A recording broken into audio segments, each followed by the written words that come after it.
My roommate and I ended up reluctantly moving here because it was the only place we could find, equidistant from both her jobs.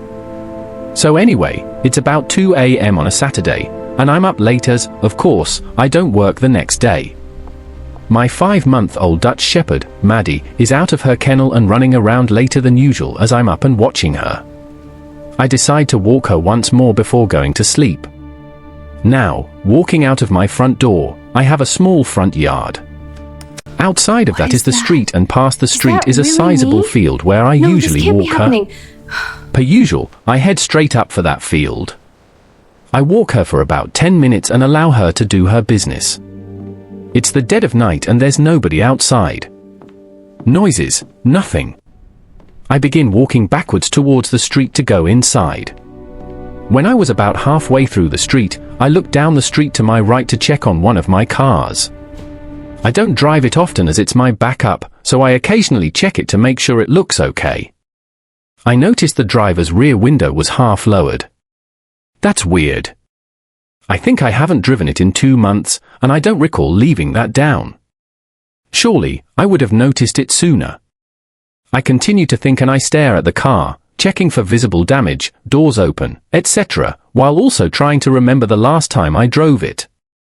It was at this point that Maddie started barking uncontrollably. To give you some perspective of the dynamics of the situation, imagine a clock. My body is facing 12, which is the direction of my front door. My head's facing 4, up the street and to the right where my car is. The field's at 6 p.m. and Maddie is barking and pulling toward 11, almost in the complete opposite direction that I'm facing. I don't look at her, she starts barking, as I can feel that she's tugging toward the direction of my front door, and she likely wants to go back inside as it's kind of chilly. After staring at my car for literally 5 seconds and not noticing anything, I decide to take her inside, kind of learn her, and come back to investigate. I turn my head back to 12, head towards the house, and that's when I see him. There's a man standing about 3 feet away from me, which isn't very far for a stranger to stand next to you. Maddie is buckled down and growling. I look the man in the face and notice that he's not looking at me. He's looking at my dog. I hold her leash in such a way that she is just short of being able to attack him. Next, I notice his hand. His left hand is resting casually to the side, but his right hand is hidden, almost as though he's holding something behind his back, possibly in his back pocket. He's got a knife, or worse, a gun, I think. After about 10 seconds of standing there silently with him staring at my dog, I say, "What's up?" Not in a "hey buddy" kind of way, but in the literal "what do you want" kind of way. No response. He still doesn't break concentration on my puppy. I see him shift his right hand around behind his back. My heart starts beating harder. I realize it's do or die time and I begin contemplating how I'd react if he attacked me. After a brief moment, his right hand comes to his side in a relaxed, casual way, as his left hand is. He's between me and my door, but I know I have to get away from him. I turn and walk towards my car to investigate the window. Shortly after, the man begins walking up to the sidewalk and away, and that was it. Shortly after he leaves, the entire situation begins to dawn on me.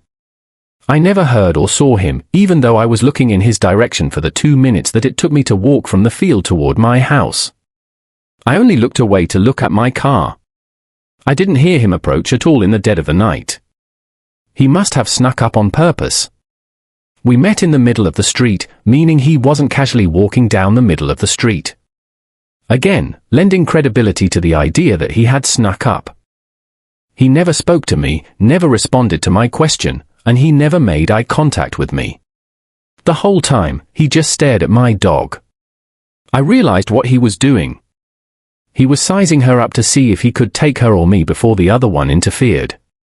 After 20 seconds or so of thought, I guess he decided not to. I did not know this man. He did not inquire about my dog. He didn't ask me anything. This to me means he had ill intentions.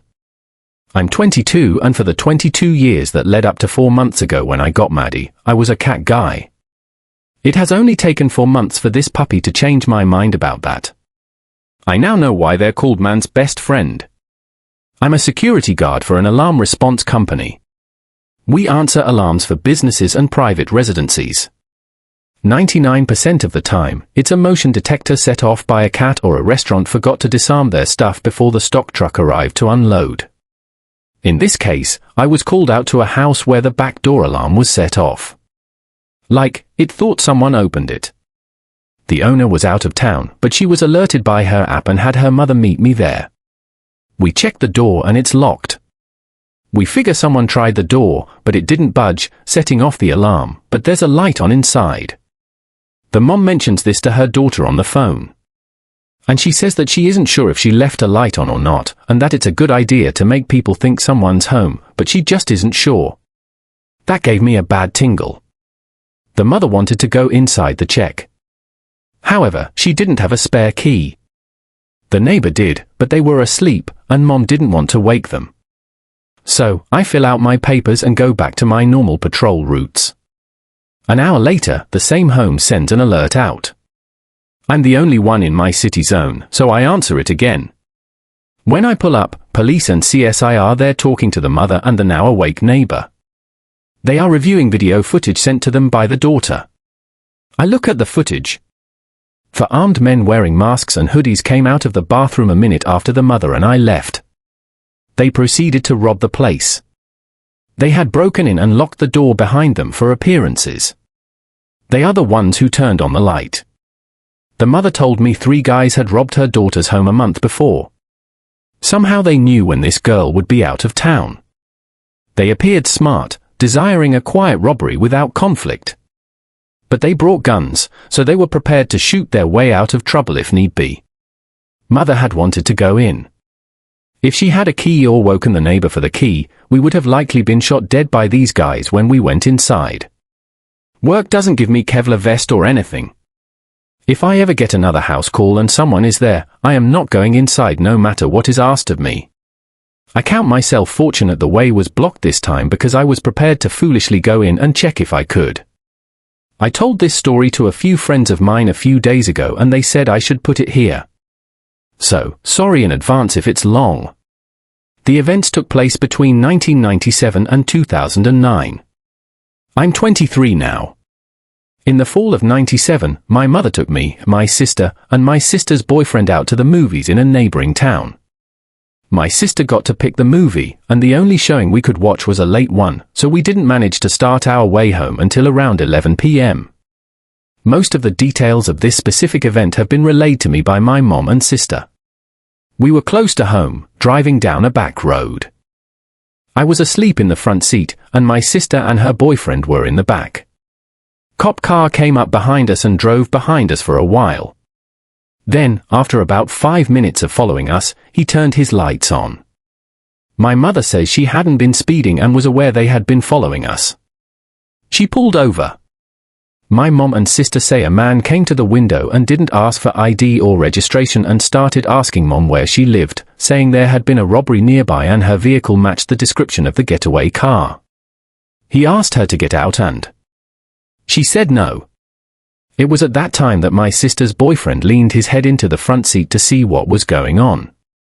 He was a local sheriff's son and the man must have recognized him because he immediately got nervous and told Mom to go on home and walk back to his car. My sister's boyfriend said he didn't recognize the cop at all and Mom drove around for 20 minutes in circles to make sure he didn't follow us home. Amma would later tell me that there had been reports a few months later of a man pretending to be a cop, stopping and sexually assaulting women in the area. For the next 11 years, nothing else happened, and everyone pretty much forgot, or at least I did. My mom always remembered. But then, weird stuff started happening at home. My mom and dad had gotten a divorce in 2002, and my sister went off to college the same year. In 2003, we had moved to a house pretty much in the middle of nowhere with only a couple of neighbors. The lock on our door was loose, and I, being a forgetful high schooler, would often lose my key and have to car my way inside after I got off the bus. One afternoon in February 2008, I noticed a car come to a stop in front of my driveway as I got up to the front door. I didn't think anything of it, but the car stayed there as I cred at the door. It stayed after I didn't notice, but after that day is when somebody started breaking in. Now, I don't think whoever watched me go inside could have seen me cart the door, but they must have figured it out because Mom and I would often come home to find things, not the way we left them. Nothing was ever taken that we could tell. One day, a painting above the couch in the living room ended up propped against the opposite wall. Another day, all the medicine and first aid supplies were moved from above our washing machine to the kitchen table in neat rows. My mom began to suspect it was a woman named Susan who was in love with Mom's boyfriend, trying to scare her into leaving him. They had been in many arguments, and the woman had said something about watching her before, so it was natural for us to assume that. We ended up changing the locks about for months into 2008 after finding our house broken into about 5 times that we know of, as it was 5 times we found things rearranged. That seemed to do the trick. However, whoever was harassing us found a new way to do so and began calling my mother and me on our cell phones. It was always from a blocked number and they never said anything. They would hang up the second we said hello. They were calling all hours of the day, at least 10 times. They would call me while I was at school, while Mom was at work, and we eventually stopped answering any number we didn't recognize. Finally, after 2 months, the call stopped. My mom was still convinced it was Susan. I asked her why she would be calling me and how she would have even gotten my number, and my mom didn't know. In late 2008, Susan moved several towns away to be with her daughter, who had gotten pregnant. We were sure that it meant the end to all the nonsense, and so we could forget about her. In early 2009, my boyfriend proposed to me while he was overseas in Iraq, and I started planning on moving away with him when he came back in May. One evening in March, I went wedding dress shopping with a friend of mine who was also getting married around the same time as me. My mother was out of town, taking my grandmother to a specialist 9 hours away for an appointment. So, I was home alone for the weekend. When I came home that night, I noticed immediately that something was wrong. Long as I drove up the street, every light in my house was on, even my mother's bedroom and bathroom lights. Rooms that I had not been in at all since before she left. As I pulled into the driveway, I saw that the front door was wide open. I started to panic and called my friend's fiancé, who lived 5 minutes away, and told him I'm too afraid to go inside. He showed up right away and went to my home, checking the rooms for me. After 10 minutes, he came back out, told me that he had checked every room and closet, and there was nobody there, but that I needed to see my room. I followed him back in and went to my room. It had been ransacked. My drawers had been emptied out onto the floor. My closet had all the coats and shoes removed, and my vanity was covered in spilled makeup. On my bed was my underwear. I checked my mother's room, and it was the same. My friend's fiancé hid his car in our pasture and stayed awake in the living room all night, hoping whoever it was would come back, but they never did. I cleaned up the rooms and acted as if it hadn't happened. But I didn't leave the house anymore. When I told my mom, she again blamed Susan. She told me she had found a pair of women's underwear at her boyfriend's house, and he had confessed they were Susan's. She had confronted Susan, threatening to expose her to the church. Susan was a pastorite and she assumed this woman was the woman's counter. While my mother just seemed to get angrier, I became intensely paranoid. On any given night, a noise outside of the glimpse of headlights would give me panic attacks. I was sure someone was after us since Mom didn't believe me. It all came to a head one night in May at 3 o'clock in the morning. I was awake waiting for a call from my fiancé. My mother had long since gone to bed. I noticed a flash of light through my curtains and quickly began to become anxious. I told myself it was probably just a car or somebody's porch light coming on. But I saw it again and again, rubbing the yard. It was a flashlight. I climbed out of bed and crept into the hallway connected to the living room. There was a window right next to where the hall led into the living space, and I didn't dare move any further as the shades were up. Could see the flashlight moving around the back of the house. I waited for several minutes and eventually could see it in the front yard again. My mother must have seen it too because she suddenly was in the kitchen next to the front windows whispering to me across the room. She asked if I had seen it and I nodded. She said somebody had tapped on her window and she had seen the flashlight. She moved the front window curtains and pulled them back a bit, and there was a car in our driveway with its lights off. She said that she couldn't see the flashlight anymore. They must have seen her because there was suddenly a loud knock on the front screen door and we could hear it moving as somebody tried to open it. We didn't move for about 30 seconds and again there was a loud knock.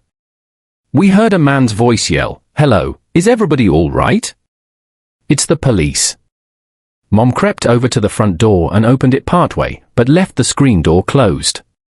From my vantage point, I could see it was just one man. My mom told him, "Yes, we're fine." Sorry we didn't answer. We were scared. We saw a flashlight in the yard and didn't know it was a cop. The man replied, "Yeah, I was looking around to make sure everything was all right, just in case." That didn't make any sense. My mom got confused and said, "Yeah, everything's fine. What's going on?" The cops seemed to get annoyed with my mom for some reason and told her, "We got a 911 call here. And there was nobody on the line, just a lot of heavy breathing, and we thought you had a break-in." My mom clearly wasn't buying this. She quickly asked him, "You'll only send one guy for a break-in and to walk around the yard for 10 minutes. And who called?" "I was asleep in bed." Cop sighed and said, "I was just being careful. Somebody called 911 from this residence on your landline, and we came to investigate." Both of us knew immediately that it was a lie. My mom told him, "We don't have a landline, and we haven't had a home phone in 6 years." The man threw himself against the screen door and shouted at my mother, "Let me in, Teresa." He yelled at her using her first name. My mom yelled and shut the door in his face. He banged on the door several times and my mom called her boyfriend. She yelled at the man saying that she had called the police and that he better get out of here and leave her alone. It seemed to do the trick because the banging stopped and in a few seconds, we heard his engine start and he drove away. While we waited for Mom's boyfriend to show up, Mom asked me if I remembered how she had been stopped by a man pretending to be a cop when I was little. She wouldn't say anything else, but I've come to suspect that the man who came to our door was the same person who stopped her that night. We relayed the whole thing to her boyfriend, and he advised me we actually called the police and tell them everything that had been happening to us. We heeded him and found out there actually had been a call to our house from our home phone number with nothing but heavy breathing. We never found out how that would have happened. We haven't seen the man since. I moved away at the end of June. And Mom never had any more break-ins or calls from blocks numbers. Wherever the man had been, and whatever his intentions were, he seemed to have been gone. I came down in September of 2010 to visit my mom for a week. I spent a lot of that time napping on the couch while she was at work. On the evening before she took me back to the airport, my mom complained about me leaving smudges on the front windows. I got up to see what she was talking about and my stomach leapt into my mouth. I told her they weren't smudges. On the front window that looked right in on the couch that I've been napping on was a pair of large spread handprints. I had a couple of friends who moved to Boston after graduating from college in Florida. We're all born and raised swamp rats, so the first real winter is usually a doozy, both mentally and physically.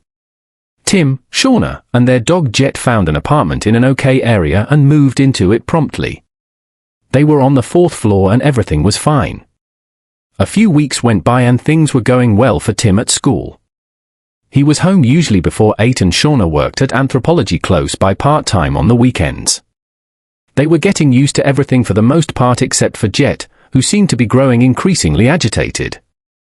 About 2 months in, Shauna noticed Jet would pace the door and whine around the same time about every other day or so. This wasn't typical behavior of Jet. She was pretty relaxed.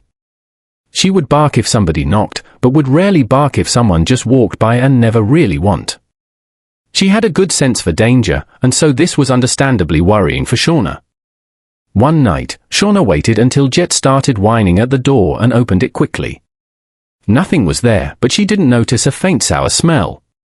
She voiced her concern to Tim after he got home from school one day, and so he started taking a different route home to get back to the apartment more quickly so he could conduct his own investigations. But his results were much the same. Though the wanting from Jet became more and more frequent, Tim had seen a new tenant moving into the apartment down the halllands. Figured that could be what was making Jet act so out of sorts. Also, the apartment building was a little noisy, so they tried to put their worries to rest. Eventually, Jet calmed down, too. So, things proceeded normally for a week or so. But one night, after about a month and a half of slight tension, Tim and Shauna were woken by a frantic Jet trying to claw herself out through the bottom of the door. By the way, Jet is an old English sheepdog, so this wasn't just a little commotion. Tim and Shauna came out of the room and settled Jet down. Tim grabbed the bat by the door, cracked it open. On the floor of the hall was a dirty handkerchief with a black marble in the center. Shauna came to the door and immediately sat back, saying it smelled like it did before. Sour. They investigated the area, picking up the handkerchief and marble with a doggy bag. Tim turned and grabbed the handle to his apartment door to go back inside and contact the police, but he immediately paused, realizing the handle was still warm. Under the handle where the keyhole was. It was scratched up around the lock like someone had been trying to pick it quite badly. It was late. They were both freaked out and livid that this was happening to them in their first apartment outside of Florida. Not to mention the gloom of a prolonged winter was starting to get to them. The police were called and they said they would file a report, but nothing could really be done and that homeless people trying to escape the cold sometimes found their way into apartment buildings one way or another. They said if it happened again to call them and they would proceed from there. It didn't take long for the second gift to appear. This one was waiting for Tim, Shauna and Jet when they returned from taking Jet out. It was a note this time. The writing was inconsistent, manic even. Didn't even make sense. And I wish I could remember everything Tim told me said. I know it mentioned black holes, anger, etc. But there were moments of lucidity. He'd ask, "Why don't you talk to me? And she's pretty." This was probably for Shauna, but who knows, maybe Jet. Tim, determined to put an end to this, stayed up late the following nights, hiding in the custodial closet at the end of the hall. His door was about 3 down on the right, and he had a clear view of the stairs and the elevator leading to the floor. He did this for 3 nights before he saw their guy. He could see the elevator was actually coming down from a higher floor, which at the time made him look down at his phone, but then he heard the doors open on the floor, and he looked up. There was no one in the elevator that he could see. From Tim's view, he could only see straight into the elevator. Somebody could have been hiding, but no one stepped into view by the time the doors closed. Then he saw the door next to the elevator, which was the stairwell, pushed slowly open, just enough for a slender guy to slither out. Tim watched the guy cautiously approach the door. As soon as he went by the door handle, Tim lunged from the closet and yelled, "Hey man, what the heck are you doing?" I love this part of the story because Tim is a small guy and very approachable and very agreeable. Just the nicest, usually non-confrontational guy I know. He actually told me this particular night he wore his comfy Ninja Turtle PJs on the stakeout because he didn't think the guy was going to show up and he wanted to at least be comfy. Anyway, Tim jumped out and apparently scared the heck out of the guy. The guy even screamed and ran for the stairwell. Tim gave chase down the stairs, yelling for him to stop, and the guy busted out the back door with Tim on his heels, and they were running down a freezing alley. Tim eventually caught up to him and yanked him by the back of his shirt to the ground, and the guy immediately cowered. He was not in good shape. He smelled terrible and looked like he hadn't showered in a week. He was young. He started rocking back and forth and Tim brought him back to the building. Shauna had already called the cops and was waiting on Tim downstairs when they got back to the building with a couple of other tenants, including the guy's sister who lived in the building. Apparently, the guy was released from a psychiatric hospital like 2 months prior and was staying with his sister up until like a week before this last incident. And the note, he had told her he was going to stay with their parents in town, but when she called around to them, they hadn't seen him. And so she had just put in the missing persons when this haul went down. She apologized profusely and that was the end of that. This happened last night almost 24 hours ago and I can't stop thinking about it. A 26 female hijabi was alone in an all-night fast food joint in a small town last night about half an hour outside of my city for about an hour and a half. I'd gone into town with my partner because we wanted to enjoy the drive there or back together, but he had stuff to do, so I didn't accompany him. I spent the time in the town alone, journaling and nursing a drink and a booth at this restaurant. For context, I was wearing a hijab in a town that has 8 churches and a population of 1,800. I hadn't been particularly worried about it, but it's worth mentioning. It was also already dark when we got there, around 6:30. At one point, a car had pulled into the parking lot spot right next to the booth's window where I was sitting. I'd been there for like an hour and was deeply immersed in what I was writing, and I was only pausing to sip the hot drink and crack my knuckles and stretch my hands. I noticed the car outside was pointed right at me and was running. It had its headlights on, but I didn't bother to look until it flashed its high beams at me after, maybe like 5 to 10 minutes, and I glanced, thinking maybe my partner was waiting for me outside. But it wasn't his car, so I went back to writing. I assume now that the flash was a test to see if I was paying attention to my surroundings. At some point later, I became aware of a dude standing between my booth and the counter, where someone might naturally stand and wait for their order. Though I never saw him receive any food or drinks or anything. After I finished this paragraph I've been writing, I looked up at him and he was staring, like totally staring, and he had this messed up way of looking at me. He looked at me like a freaking stain on a new pair of slacks, like he was angry with me, but his face and general energy were emotionless. Still, his stare was definitely hostile. He turned around. I went back to writing because I knew my partner was going to be showing up soon. The dude kept standing around since I could see him facing me again from the corner of my eye, and he soon moved to the other side of the restaurant where he was closer to being in my blind spot. I don't know if I can explain this, but there was a partition between the corner where I was sitting and the other side of the dining area. So, he needed to be basically in front of me or sort of behind me in order to see me from a distance. Had he been directly next to me or that far away, we would have been totally blind to each other. If that makes any sense, he would have been behind this partition. Anyways, at this point, he's closer to the door than the counters, sort of behind where I'm sitting, but I can see him in my peripheral vision without fully turning my head. When I start packing my things quickly because I'm not sticking around to talk to this guy, he starts slowly moving into the vestibule between the outdoor doors and indoor doors. I see him see me throw my garbage/leftovers in the trash and return to my booth. I sit for a moment and check my phone before standing up. At which point I see him standing with his back to me, but with his head turned back towards me. I grabbed my park and purse, at which point he steps outside and stands there right in front of the doors like he was blocking one door, but he left just enough room for someone to get past him. Would have had to get real close to him.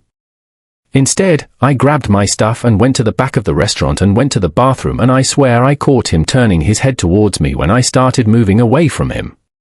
My partner texted me that he was there and I said I'd be right there, and I was just washing up. Left the bathroom and this guy is back inside facing the doors like he was waiting for a ride or something.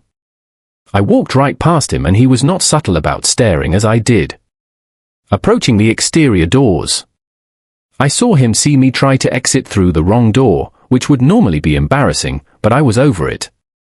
And then his face stayed turned towards me as I walked past the car that had blinked its high beams at me, which I assume was his car, and got to my partner's car. They were parked next to each other, but with one spot in between. My partner happened to have backed into a spot, so the guy inside couldn't see who was driving from inside. Just based on where the windows were. He could just see that I got into someone else's car, and he watched me open the front door, say hello, and then open the back door and throw my purse and park it in the back seat. For the first time since I caught him staring initially, I clearly looked at him right as I was getting in. He was looking right at me. We pulled out into the highway and turned past the restaurant. The dude was still there staring.